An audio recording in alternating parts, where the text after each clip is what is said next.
नमस्कार, मेरा परिचय देता हूँ। मेरा नाम है राहुल मेहता और मैंने 1990 में आईआईटी दिल्ली से कंप्यूटर साइंस में बीटेक किया। उसके बाद मैं यूएस में सॉफ्टवेयर का काम करता था 1999 तक। 1999 में मैं इंडिया वापस आया। पिछले कुछ 12-13 सालों से मैं right to recall, MRCM, RTI 2 वगैरह कानूनों का प्रचार करता हूँ। अब आज का ये 10 मिनट का वीडियो है, वो है बांग्लादेशियों की समस्या के ऊपर। जो बांग्लादेशी भारत में घुस गए हैं उससे कितना गंभीर नुकसान हो सकता है और इसका कितना सरल उपाय है। तो एक मेरा वीडियो है वो 1 घंटे का है इसी पॉइंट के ऊपर, और ये वीडियो 10 मिनट का है जो कि उसका समरी है। यदि आपको इस समस्या और उपाय के बारे में विस्तार पूर्वक जानकारी चाहिए तो 1 घंटे का वीडियो देख सकते हैं। और दूसरा एक रेफरेंस है मेरा rahulmehta.com/301.pdf। मैं फिर से रिपीट करता हूँ, rahulmehta.com/301.pdf। इसमें चैप्टर 31, 32, 33 ये नेशनल आईडी सिस्टम और बांग्लादेशियों की समस्या के ऊपर है। अब भारत में कुछ 1 करोड़ से ज़्यादा, कुछ लोग कहते हैं 2 करोड़ गैर कानूनी बांग्लादेशी है। ये 1 करोड़ का एस्टीमेट LK आडवाणी ने दिया था ईयर 2001 में, अब शायद ज़्यादा ही हो गया होगा।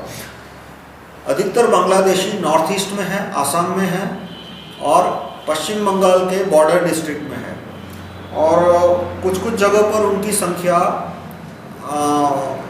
डिस्ट्रिक्ट के एक ज़िले के 25-30% जितनी हो गई है और कुछ कुछ तहसील में उनकी मेजोरिटी हो गई है। जैसे पश्चिम बंगाल का एक देगंगा करके तहसील है पश्चिम बंगाल में, देगंगा, वहाँ कहा जाता है कि उनकी आबादी 80% से ज़्यादा है। वहाँ सितंबर 2011 में रायट हुए थे और रायट के बाद वहाँ जितने भी वहाँ रहने वाले हिंदू थे वो करीब करीब पूरे तहसील छोड़ के भाग गए। तो वो तहसील अब करीब करीब 100% बांग्लादेशी नहीं तो 80% बांग्लादेशी हो गया। अब इस तरह से उनकी आबादी बढ़ती गई तो हो सकता है कि 1947 जैसी समस्या फिर से आ जाए कि आसाम में मान लो उनकी आबादी 25-30% हो जाए, 40% हो जाए, तो वो डिमांड रख सकते हैं कि भाई आसाम या आसाम का एक हिस्सा हम हिंदुस्तान से अलग होना चाहते हैं और हम बांग्लादेश में मिल जाना चाहते हैं। और उससे बड़ा खतरा ये आता है कि यदि भारत और चीन का युद्ध होता है तो चीन को एक ऑप्शन मिल गया कि वो जो भारत में बांग्लादेशी है करोड़, उनमें से 7-8 लाख को या 10 लाख को वो हथियार पहुंचा दे, AK-47, ग्रेनेड, रॉकेट लॉन्चर, ये सब पहुंचा दे और उनके द्वारा वो बड़े पैमाने पर कत्लेआम करवा सकता है। अब 13 कसब आए थे हिंदुस्तान में, 13-15 जितने कसब आए थे और कसब के पास सिर्फ AK-47 था, उसके पास ग्रेनेड भी नहीं था, रॉकेट लॉन्चर भी नहीं था और 500,000 हिंदुस्तानियों की उसने कत्ल कर दी। तो ऐसी परिस्थिति में यदि 10,000, 20,000, 1 लाख बांग्लादेशियों के पास ये तीनों चीज़ें AK-47, ग्रेनेड लॉन्चर और रॉकेट लॉन्चर, यदि चीन ऐसे हथियार पहुंचाने में सफल हो जाता है तो भारत में लाखों करोड़ों लोग, करोड़ों तो नहीं लेकिन लाखों लोग मारे जाएंगे। और उससे बड़ी प्रॉब्लम ये है कि जो लोकल ज्योग्राफी है, अब लोकल ज्योग्राफी देखिए तो ये चिकन नेक एरिया कहते हैं इसे, दार्जिलिंग के पास पट्टी है जो कि भारत और नॉर्थ ईस्ट को जोड़ने वाली ये पट्टी, चिकन नेक एरिया, इसकी चौड़ाई होगी मुश्किल से 20-25 किलोमीटर, उससे ज़्यादा नहीं है। तो और ये पूरे इलाके में धीरे धीरे बांग्लादेशी मेजोरिटी हो रहा है। तो ये एरिया यदि वो ब्लॉक कर देते हैं तो भारत की सेना नॉर्थ ईस्ट में पहुंच नहीं पाएगी। तो और यदि चीन बांग्लादेशियों को, यहाँ जो बांग्लादेशी है उनको लाखों की तादाद में हथियार पहुंचाता है तो इस पूरे एरिया में बहुत बड़े पैमाने पे कत्लेआम हो सकती है। हो सकता है कि ये पूरा एरिया चीन या बांग्लादेश में चला जाए। और ऐसी परिस्थिति में भारत की सेना लड़ पाएगी, लेकिन यदि दोनों ओर से युद्ध हो रहा है, साथ साथ पाकिस्तान का भी युद्ध हुआ और साथ में चाइना का भी युद्ध हुआ, तो भारत की सेना, जिसे बोलते हैं स्प्रेड थिन, यानी कि पूरे बहुत बड़े एरिया में बढ़ जाएगी। और ऐसी परिस्थिति में यदि 1-2 लाख बांग्लादेशियों के पास हथियार आ गए इस एरिया में तो बहुत गंभीर स्थिति आ सकती है। अब इस भारत के जो बुद्धिजीवी है, कुबुद्धिजीवी कहता हूँ मैं उन्हें, वो कहते हैं कि इस समस्या पे ज़्यादा बात नहीं होनी चाहिए। आप किसी भी महाबुद्धिजीवी से बात करिए, महाबुद्धिजीवी यानी जिनका 4 डिजिट का आईक्यू है। मेरा आईक्यू, मैंने बहुत सारे आईक्यू टेस्ट दिए तो मेरा आईक्यू 107, 108 आता है। उन सबका आईक्यू 4 डिजिट से ऊपर है, किसी का 5000, किसी का 8000, बहुत महाबुद्धिमान है। तो वो इस समस्या पे ज़्यादा बात नहीं करना चाहते हैं। जैसे कि प्रणब मुखर्जी है, भारत के प्रधान वाइसरॉय, मनमोहन सिंह है, सोनिया गांधी, कांग्रेस के कोई भी नेता इस समस्या पे बात नहीं करना चाहते। बीजेपी का भी एक भी नेता इस समस्या पे के उपाय के बारे में बात नहीं करना चाहता। सुब्रमण्यम स्वामी ने भी एक भी आर्टिकल इस पर नहीं लिखा, अरुण शौरी ने नहीं लिखा, अरुण जेटली ने नहीं लिखा। और वो बीजेपी के नेता लिखेंगे भी क्या? 6-7 साल तो पावर में थे और कुछ नहीं किया उन्होंने। कितने बांग्लादेशियों को निकाला? क्या उन्होंने सिस्टम खड़ी की कि बांग्लादेशियों को ढूंढा जा सके, निकाला जा सके? कुछ नहीं किया उन्होंने। बस ये है कि उनके कुछ संगठन हैं बीजेपी के कि जो लोगों को ये समस्या का इन्फॉर्मेशन देके उनको उकसाते हैं और कहते हैं कि भाई समस्या का एक ही उपाय है कि आप बीजेपी को वोट दो। और जब उपाय की बात करो कि आप कौन सा सिस्टम खड़ा करना चाहते हो कि जिससे ये प्रॉब्लम सॉल्व हो सके, तो उपाय के लिए बोलते हैं कि अगले जन्म में चर्चा करेंगे, उपाय की बात मत करो। मैं इस समस्या का उपाय दूंगा जो कि सिर्फ 200-300 करोड़ का है, ज़्यादा महंगा नहीं है। कि 200-300 करोड़ के खर्चे पे जितने 1 करोड़ 2 करोड़ बांग्लादेशी हैं उनमें से 90-95% को देश के बाहर निकाला जा सकता है। कैसे? पहली समस्या है कि तय कैसे किया जाए कि ये व्यक्ति बांग्लादेशी है या हिंदुस्तान का बंगाली है। दोनों में कोई दिखने में कोई फ़र्क नहीं होता, बोली में कोई इतना बड़ा फ़र्क नहीं होता, थोड़ा बहुत फ़र्क है तो वो कोई सबूत नहीं बनता। तो पहले तो एक जज, कोई ज्यूरी है, तो ज्यूरी में 10-15 आदमी जो है उनको आप कैसे कन्विंस करोगे कि ये आदमी हिंदुस्तानी नहीं है, ये आदमी बांग्लादेशी है। तो उसके लिए मैं ये टेक्निक प्रपोज करता हूँ। पहले हमें कमिश्नर, पुलिस कमिश्नर जो है उसकी ये पावर और जिम्मेदारी हो, और वो जिम्मेदारी तभी निभाएगा जब वो right to recall police commissioner होगा। Right to recall police commissioner के बारे में मैं किसी और वीडियो में बताऊंगा। तो पुलिस कमिश्नर को ये जिम्मेदारी दी जाए और उसको पावर दिया जाए कि वो जितने भी उसके एरिया में सिटीजन्स रह रहे हैं उनके टेलीफोन बिल इकट्ठा करे। वो आज भी उसके पास पावर है कि पुलिस कमिश्नर किसी भी आदमी के फ़ोन बिल, पूरे जिले के फ़ोन बिल मंगा सकता है। और देखो कि भाई कौन आदमी है जो कि बांग्लादेश बहुत फ़ोन करता है और उसको काफ़ी फ़ोन आते हैं।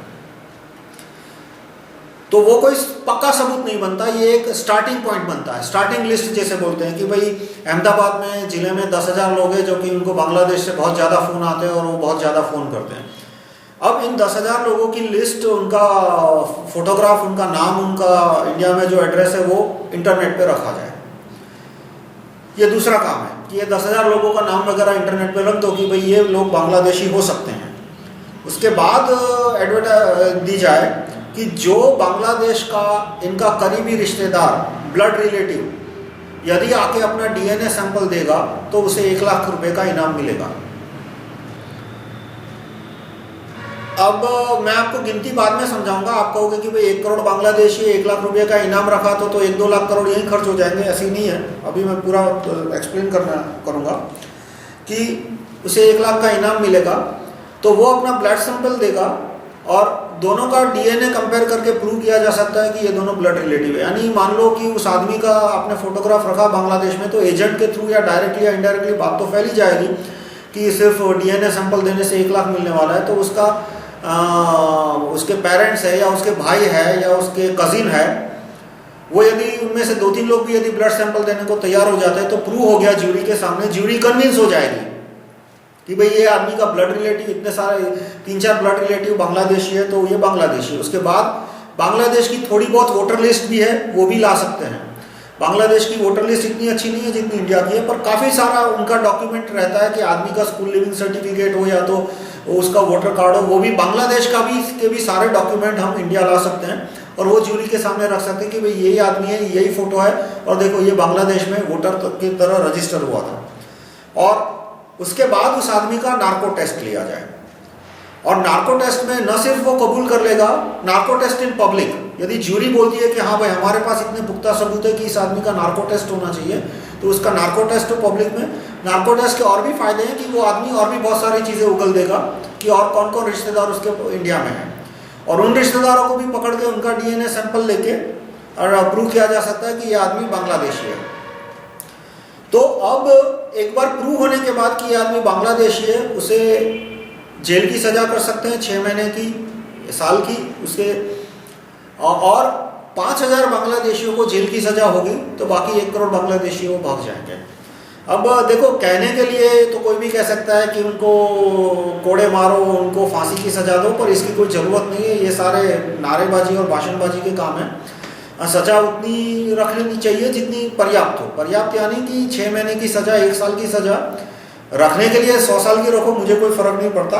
पर मैं ये बताना चाहता हूँ कि यदि 1 साल की सज़ा भी की जाए तो वो 1 करोड़ बांग्लादेशियों को निकालने के लिए पर्याप्त है। 5,000 बांग्लादेशियों को सज़ा होगी तो बाकी 1 करोड़ भाग जाएंगे। अब 5,000 बांग्लादेशियों को साबित करने की और प्रूव करने की DNA सैंपल लेने का खर्चा कितना होगा? मुश्किल से 100 करोड़ से भी कम होगा। पर इसमें 2-3 चीज़ें ध्यान रखनी है कि एक, कि ये ट्रायल बाय ज्यूरी होना चाहिए, ट्रायल बाय जज नहीं। क्योंकि यदि जज के पास केस दिया तो वो तो 10 साल बाद जजमेंट देगा, उसके बाद अपील में जाएगा, तो बांग्लादेशी मर जाएगा, तब तक इसका फैसला नहीं कर पाएंगे जज साहब कि ये आदमी बांग्लादेशी है, हिंदुस्तानी हो। ज्यूरी होती है वो 10-15 दिन में जजमेंट दे देती है। और दूसरा, जुडिशरी है वो करप्ट भी बहुत है। कापड़िया का ही जजमेंट है, हमारे चीफ जस्टिस कापड़िया की, भारत के नागरिक मानते हैं कि 80% जज करप्ट है। अब ना मानते हैं क्योंकि वो करप्ट है, ऐसा थोड़ा है कि हवा में से कोई बिलीफ आ गई है। और अब जुडिशरी यदि कसब जैसे को फांसी देनी थी कि जिसके सामने इतने सबूत है, इतने गवाह है, सब कुछ है, उसका खुद का नार्को टेस्ट है, उसका खुद का कन्फेशन है, और उसके बावजूद भी सुप्रीम कोर्ट के जज ने उसकी फांसी पे स्टे ऑर्डर दे दिया, तो ऐसी जुडिशरी में ये बांग्लादेशियों के केस डालने का कोई पॉइंट नहीं है।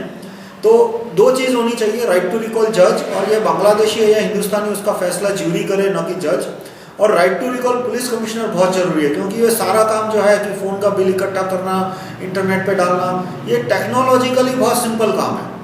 आपको लगेगा कि 1 करोड़ फ़ोन बिल जाना, और 1 करोड़ क्या 10 करोड़ टेलीफोन बिल को भी स्कैन करना आजकल किसी कंप्यूटर के लिए, किसी कंप्यूटर प्रोग्रामर के लिए कोई बहुत मुश्किल काम नहीं है।